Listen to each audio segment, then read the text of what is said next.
దేవుని వాక్యాన్ని మనం చదువుకున్నాం. యోహాను సువార్త 3వ అధ్యాయం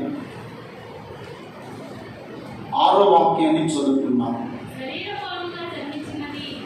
శరీరం మూలముగా జన్మించినది శరీరమును,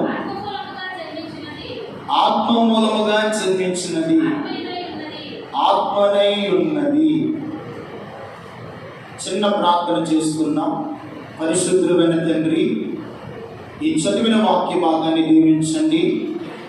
మరి బాప్టిజం కొరకై యవనస్తులు ఒక తీర్మానం కలిగి మీ సన్నిధిలో బిడ్డలు ఉంటుండగా గత రాత్రి మీరు మాట్లాడుతూ వచ్చారు. ఈ రాత్రికాల సమయంలో కూడా చదివిన లేఖనములో నుండి కొద్ది నిమిషాలు బిడ్డలతో మీరు మాట్లాడండి.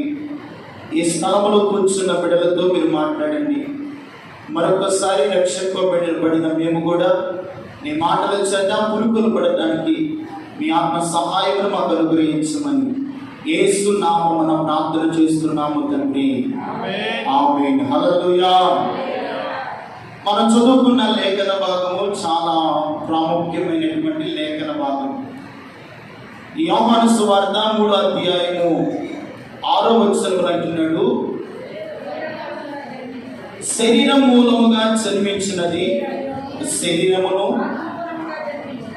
ఆత్మ మూలముగా జన్మించినది ఆత్మనై ఉన్నది. మీరు క్రొత్తగా జన్మింపవలెనని నేను మీతో చెప్పినందుకు ఆశ్చర్యపడవద్దు. గాలి తనకిష్టమైన చోటును విసరును, నీవు దాని శబ్దము విందువే గాని అది ఎక్కడి నుండి వచ్చునో ఎక్కడికి పోవునో నీకు తెలియదు. ఆత్మ మూలముగా జన్మించిన ప్రతి వాడును అలాగనే ఉన్నాడు. దేవునికి స్తోత్రం కలుగును గాక. మనం చదువుకున్న లేఖన భాగంలో యేసు ప్రభువారు సశరీరుడిగా ఈ లోకంలో ఉన్నప్పుడు జరిగిన ఒక చక్కని సన్నివేశం ఏమిటంటే, అక్కడ ధర్మశాస్త్ర ఉపదేశకుడైనటువంటి నికోదేము కనపడతాం. ఎవరో నికోదేము. ఈ నికోదేము వచ్చి యేసు ప్రభువారిని ప్రశ్నిస్తా ఉన్నాడు. ఒకడు క్రొత్తగా జన్మించాలి అంటే ఎలా చేయాలో ఆ మనుషునికి అర్థం కాకుండా యేసు ప్రభువారి దగ్గరికి వెళ్ళి, మరలా నేను నా తల్లి గర్భంలో నుండి జన్మించాలా అని యేసు ప్రభువారిని ప్రశ్నించాడు. ప్రశ్నించినప్పుడు యేసు ప్రభువారు చెప్పాడు, ఒకడు నీటి మూలముగాను ఆత్మ మూలముగాను జన్మించాలి. 2 జన్మలు ఉన్నాయని మనం చెప్పుకున్నాం. ఒకటి తల్లి గర్భంలో నుండి వచ్చినటువంటి జన్మ, ఒకటి ఆత్మ మూలముగా జన్మించడం అనగా ప్రభువైన యేసు క్రీస్తు వారిని మన హృదయమందు విశ్వాసం వచ్చి ఒక మారు మనస్సు పొందిన అనుభవములను వచ్చి బాప్తిస్మము పొంది, ఎప్పుడైతే యేసు క్రీస్తు నామములో నీటి ద్వారా ఒక వ్యక్తి బాప్తిస్మము పొందుతాడో అతనికి మరలా నూతన జన్మను దేవుడు అనుగ్రహిస్తున్నాడు. దేవునికి మహిమ కలుగును గాక.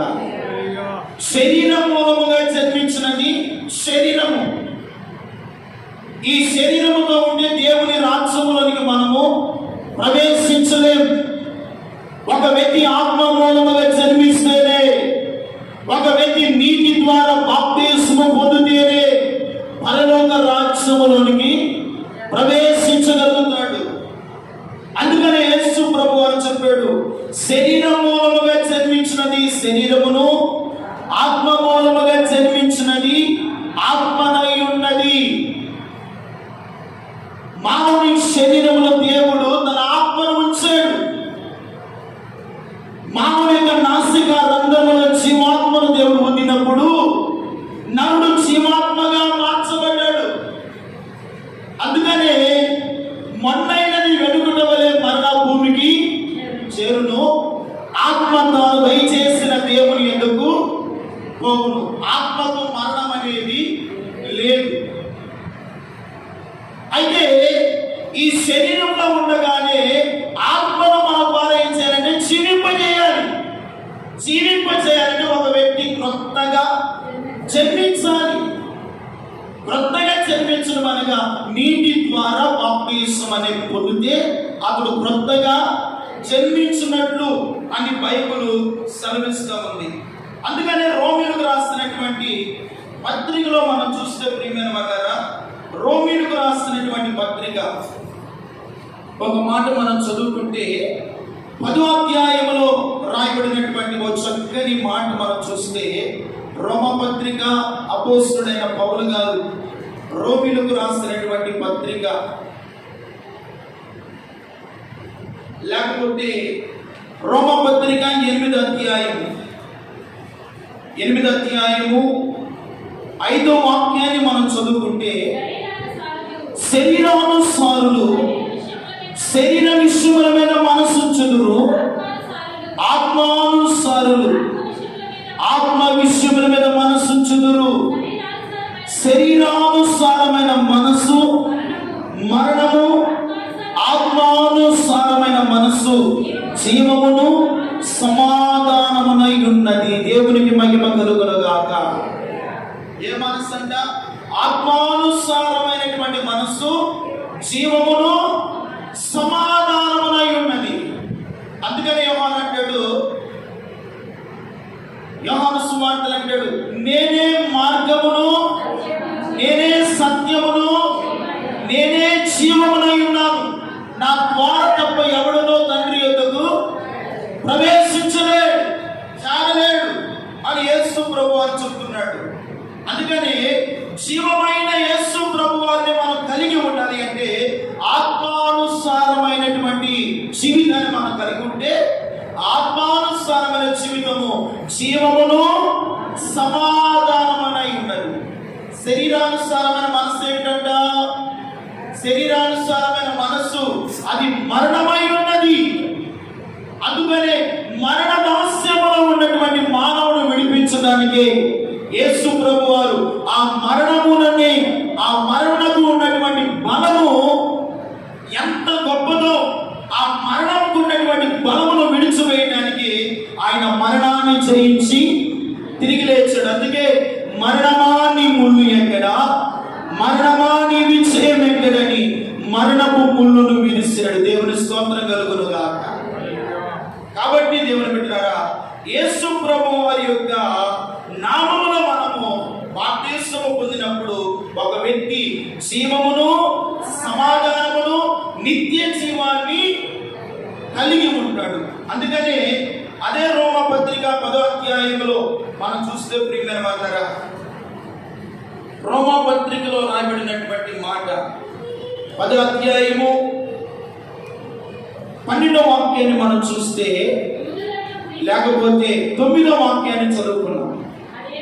అదేమనగా యేసు ప్రభువని నీ నోటితో ఒప్పుకొని దేవుడు మృతులలో నుండి ఆయనను లేపినని నీ హృదయమందు విశ్వాసముంచిన యెడల నీవు రక్షింపబడతావు. దేవుని స్తోత్రం కలుగునుగాక.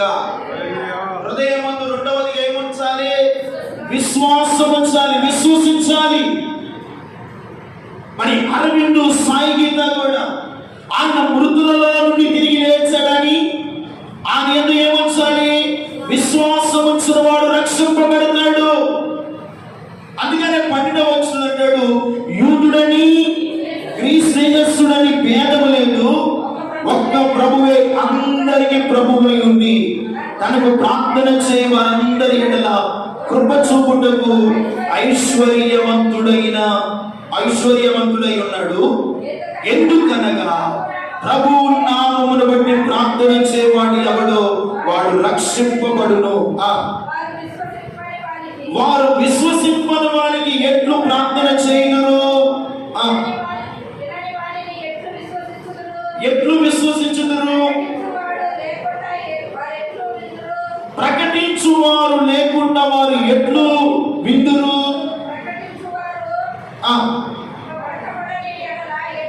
ప్రకటింపని వాడు పంపబడని ఎడల ఎట్లు ప్రకటింపబడుదురు.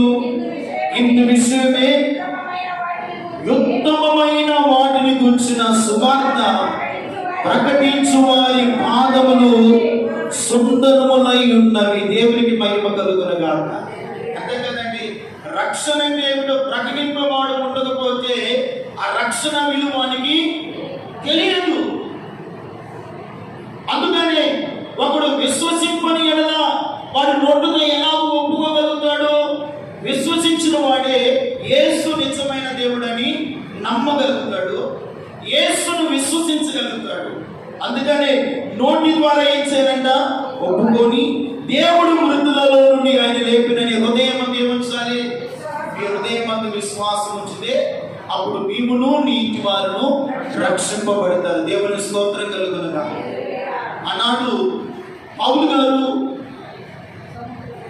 ఆయన అనేక సందర్భాల్లో దేవుని వాక్యాన్ని ప్రకటిస్తూ ఉండగా ఆయన లూదియా అనే ఆ సహోదరి యొక్క హృదయము దేవుని వాక్యమును బోధిస్తూ ఉండగా దేవుని వాక్యాన్ని విని తెరవబడింది. దేవుని స్తోత్రం కలుగునుగా.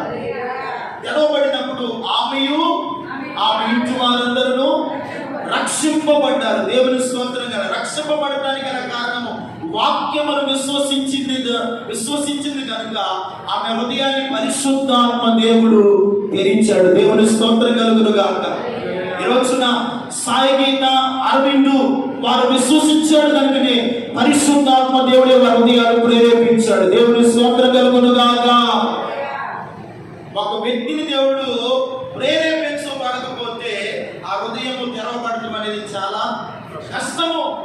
దేవుడే వారి హృదయాలు ప్రేరేపించాడు కనుకనే అమన్నాడు, నేనును నా ఇంటి వారును బాప్టిజం పొందాలి, రక్షింపబడాలని ఆనాడు పౌలు గారు ఆ ఇంటి వారందరికీ ప్రభు నామములు ఏమిచ్చారంటే బాప్టిజం ఇచ్చారు. దేవుని స్తోత్రం కలుగునుగాక. అంత మాత్రమే కాదు, పౌలు గారు సరసాల్లో ఉన్నారు, సరసాల నాయకుడు ఉన్నాడు, ఖైదీలు ఉన్నారు. మధ్యరాత్రి వేళ దేవుని స్తుతిస్తుండగా వారి బంధకాలన్నీ ఊడిపోయింది. దేవుని స్తోత్రం కలుగునుగాక. ఖైదీలందరూ పారిపోయారని జైలర్ గారు బాధపడుతూ ఉంటే పౌలు గారు అన్నాడు, అయ్యలారా మేమందరము కూడా ఎక్కడికి వెళ్ళలేదు, మేము ఎక్కడే ఉన్నామని. కానీ ఇదిగో ఆ సరసాల నాయకుడు ఆ పౌలు గారికి అయినటువంటి గాయాలు వాటన్నింటినీ కట్టి దేవుని వాక్యాన్ని బోధిస్తూ ఉన్నారు కనుకనే ఆ సరసాల నాయకుడు ఇంటి వారందరూ కూడా ప్రభువు అయిన యేసు క్రీస్తునందు విశ్వాసం వచ్చారు. దేవుని స్తోత్రం కలుగునుగాక. విశ్వాసం వచ్చి ఆ సరసాల నాయకుడి ఇంటి వారు కూడా బాప్తిస్మం పొందారు. దేవుని స్తోత్రం కలుగునుగాక. విశ్వసించిన వాడు, ప్రభువు నామమందు విశ్వాసం ఉంచిన వాడు ఏం పొందుతాడంట? రక్షింపబడును. దేవుని స్తోత్రం కలుగునుగాక. ఒకటి ఆత్మ మూలముగా జన్మించాలి. ఆత్మ మూలముగా జన్మించినది జీవమును సమాధానమునై ఉండాలి. రెండవది యేసుక్రీస్తు మృతులలో నుండి లేచాడని నీ హృదయమందు విశ్వసించాలి. మూడవదిగా ప్రభువు నామములో ప్రార్థన చేయవాడు రక్షింపబడతాడు. కనుకనే వారు ప్రభు నామంలో ప్రార్థన చేసుకుంటున్నారు, దేవుని మందిరానికి వస్తున్నారు, వారికి ఉన్నటువంటి ఈలుబాటున్న సహవాసానికి వెళ్తున్నారు, దేవుని వాక్యాన్ని వింటున్నారు కనుకనే ప్రార్థన చేసుకుంటున్నారు కనుకనే ప్రభు నామమును బట్టి ప్రార్థన చేయవాడు రక్షింపబడతాడు. దేవుని స్తోత్రం కలుగునుగాక.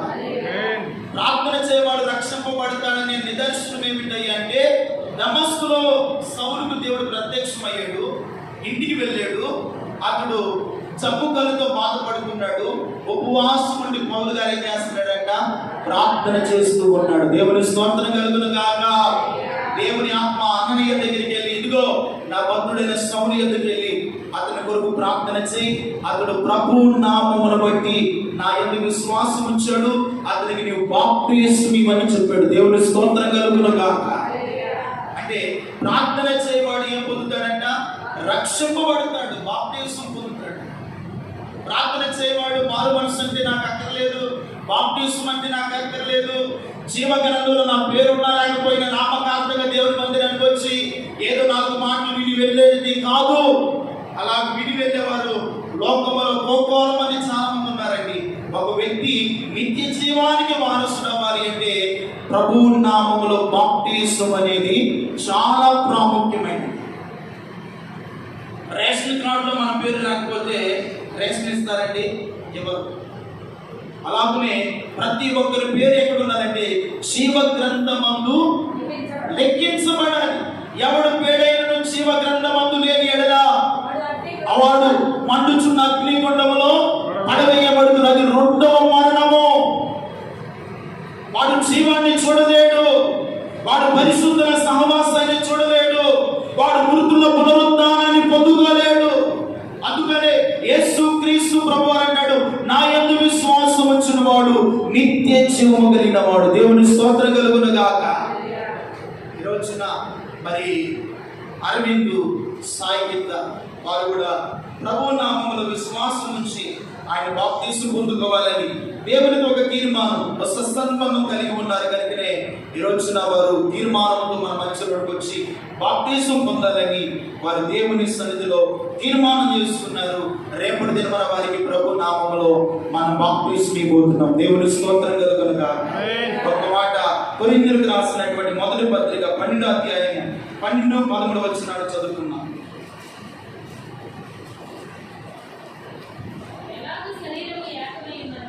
ఎలాగూ శరీరము ఏకమై ఉన్నదో అనేకమైన అవయములు కలిగి